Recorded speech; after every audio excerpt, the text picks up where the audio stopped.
Assalamualaikum warahmatullahi wabarakatuh. Selamat siang teman-teman semua. Pada hari ini, kelompok 8 akan mempresentasikan strategi pembelajaran berbasis pendidikan multikulturalisme.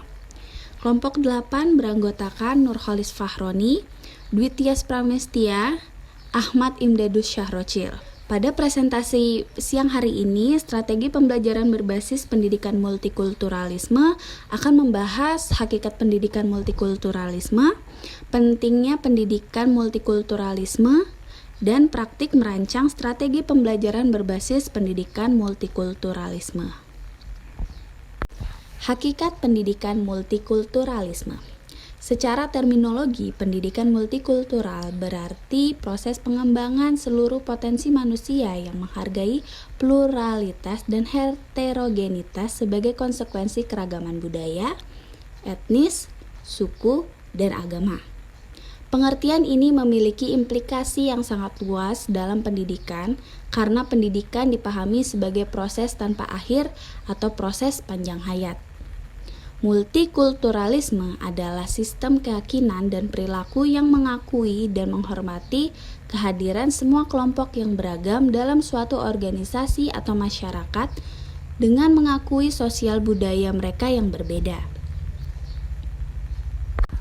Scale 1995 menyatakan bahwa pendidikan multikultural adalah suatu sikap dalam memandang keunikan manusia dengan tanpa membedakan ras, budaya, jenis kelamin, seks, kondisi jasmaniah, atau status ekonomi seseorang.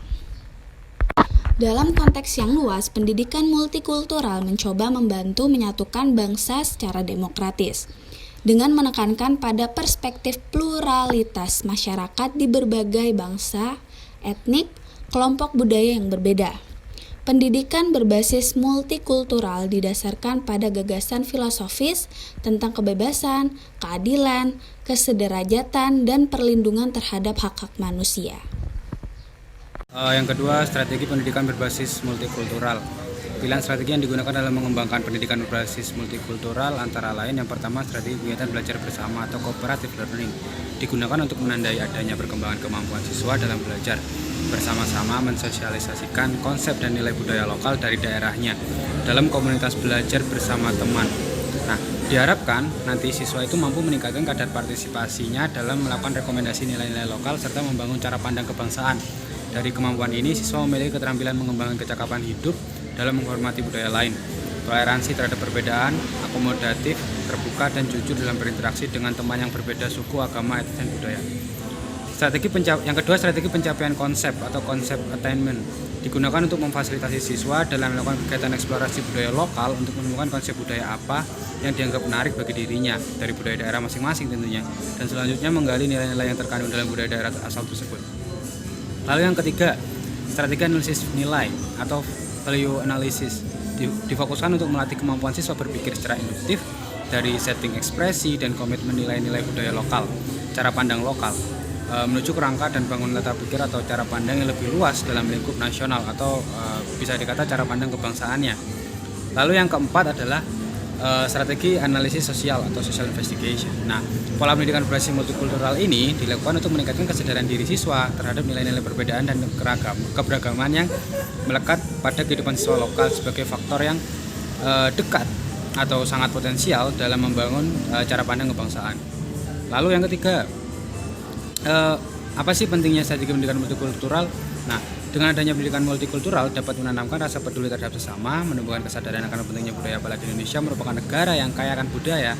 Maka dari itu, pendidikan multikultural memberikan pemahaman dan menanamkan rasa toleransi terhadap orang lain di sekelilingnya. Maka dari pendidikan multikultural ini, nilai sebagai suatu cara atau jembatan menuju kehidupan masyarakat yang damai dan suatu usaha untuk menghindari perpecahan. Nah, ada beberapa sarana. Yang pertama, sarana alternatif pemecahan konflik. Nah, penyelenggaraan pendidikan multikultural di dunia pendidikan diakui dapat menjadi solusi nyata bagi konflik disharmonisasi yang terjadi di masyarakat, khususnya di masyarakat Indonesia yang terdiri dari berbagai macam unsur sosial dan budaya. Nah, saat ini pendidikan multikultural mempunyai dua tanggung jawab besar, yaitu menyiapkan bangsa Indonesia untuk menghadapi arus budaya luar di era globalisasi dan menyatukan bangsa sendiri yang terdiri dari berbagai macam budaya pada kenyataannya.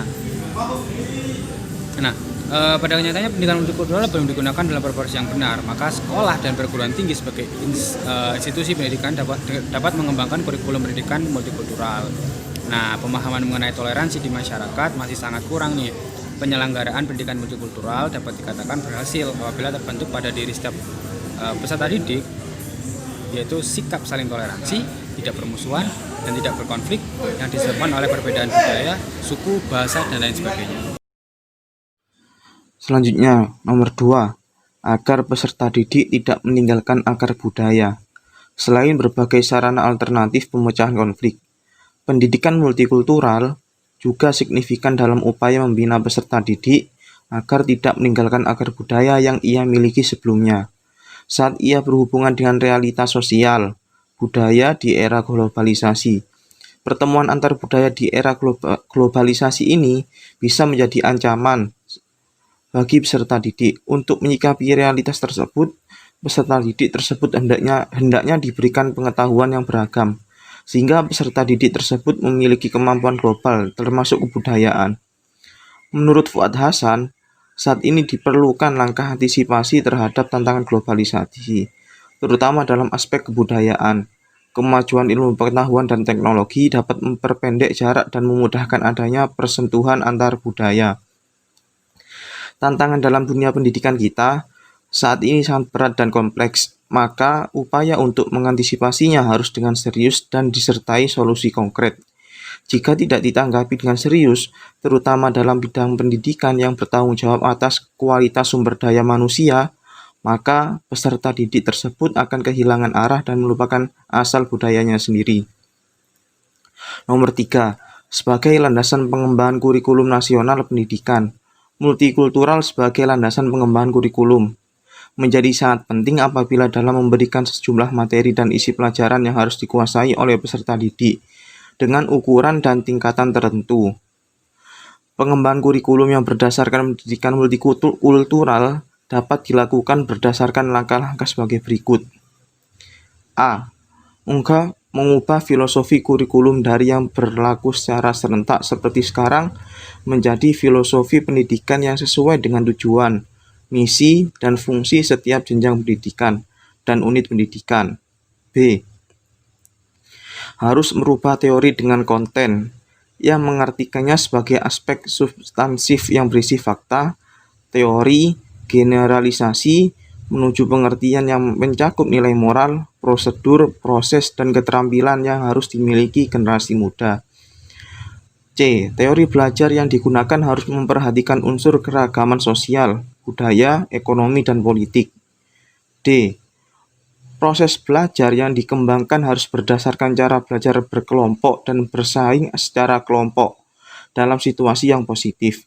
Dengan cara tersebut, perbedaan antar individu dapat dikembangkan sebagai suatu kekuatan kelompok dan siswa terbiasa untuk hidup dengan keberaneka-ragaman budaya. E. Evaluasi yang digunakan harus meliputi keseluruhan aspek kemampuan dan kepribadian peserta didik sesuai dengan tujuan dan konten yang dikembangkan. Pentingnya strategi pendidikan multikulturalisme yang keempat adalah menuju masyarakat Indonesia yang multikultural. Corak masyarakat Indonesia yang Bhinneka Tunggal Ika bukan hanya merupakan keanekaragaman suku bangsa saja, melainkan juga menyangkut tentang keanekaragaman budaya yang ada dalam masyarakat Indonesia secara menyeluruh. Eksistensi keberagaman tersebut dapat terlihat dari terwujudnya sikap saling menghargai, menghormati, dan toleransi antar kebudayaan satu sama lain. Praktik merancang strategi pembelajaran berbasis pendidikan multikulturalisme. Dalam praktik merancang dapat dilakukan 3 poin utama dalam strategi pembelajaran, yakni dialog, stimulasi, dan observasi. Dialog para guru misalnya mendiskusikan sumbangan aneka budaya dan orang dari suku lain dalam hidup bersama sebagai bangsa. Selain itu, melalui dialog para guru juga dapat mendiskusikan bahwa semua orang dari budaya apapun ternyata menggunakan hasil kerja orang lain dari budaya lain. Yang kedua yakni simulasi.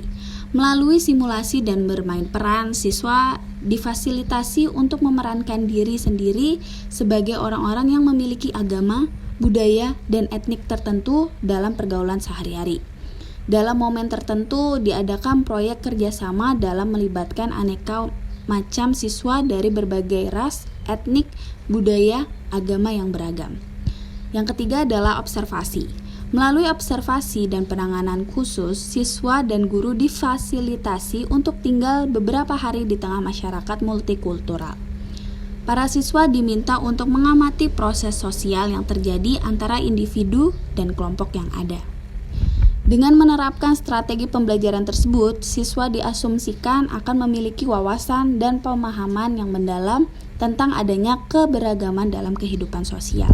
Sekian presentasi dari kelompok 8. Apabila ada yang ingin bertanya, dipersilahkan. Terima kasih.